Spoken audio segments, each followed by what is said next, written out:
Hello guys. Ayan, for today's video natin is gagawa na tayo ng white sauce para sa ating chicken steak. Ayan, so habang gumagawa ako dito ng white sauce natin is napiprito na ako ng fries. Ayan, so ang una kong nilagay, kunting mantika, vegetables broth or maji na tawag nila dito sa Arabic. Tapos yung cream white. Kilidi cream white yung ginamit ko. Ayan, tapos i-mix-mix lang natin. Ayan.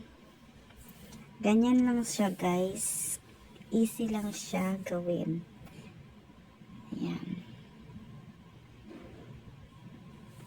Ayan, tapos next natin na ilagay is ang mozzarella cheese. Ayan, konti lang.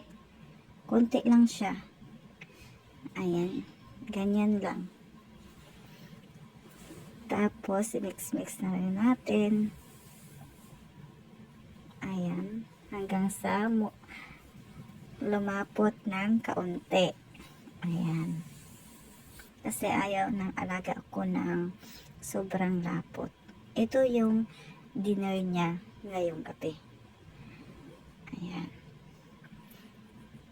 So, dagdagan natin konti ng mozzarella. Ayan. Mix-mix ulit. Ayan. O, diba nakikita niyo yun? Mozzarella. Tapos, ito na pala yung finish kong pinrito na fries. Ayan. So, ang sunod ko na pinrito is yung chicken steak na ginawa natin ng nakaraan. Ayan. So, dalawa ang pinaluto sa akin ng aking alaga para sa kanyang dinner. Yan lang po yung dinner ng alaga ko. So, hintay lang na lang natin yan na mag-brown siya at maluto yung manok. Ayan. Fry. Nag-brown na siya. So, kunting-kunti na lang. Maya't maya, babalik rin natin siya para hindi siya masunog. Ayan. Ayan na guys. So, okay na siguro yan. Ayan. Hindi pa. Balik rin natin kung kinakailangan. Pero pagluto na, kukunin na natin. Ayan.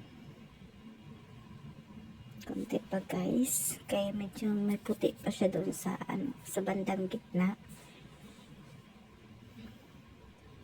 So, it's time na para kunin na natin.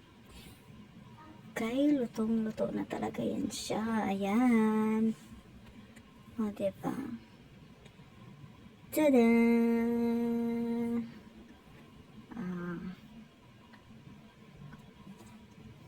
Okay. Tada! Yan lang po yung hapunan ng aking alaga. Ayan. Yung alaga ko po pala is 22 years old na. Ayan. So, ganyan lang. Tapos, ilalagay na natin ang ating white sauce. Ayun na. O, diba? Yan lang po. Ganyan lang kadali. So, guys, thank you for watching. Sana nagustuhan nyo ang aking video. So, ulitin.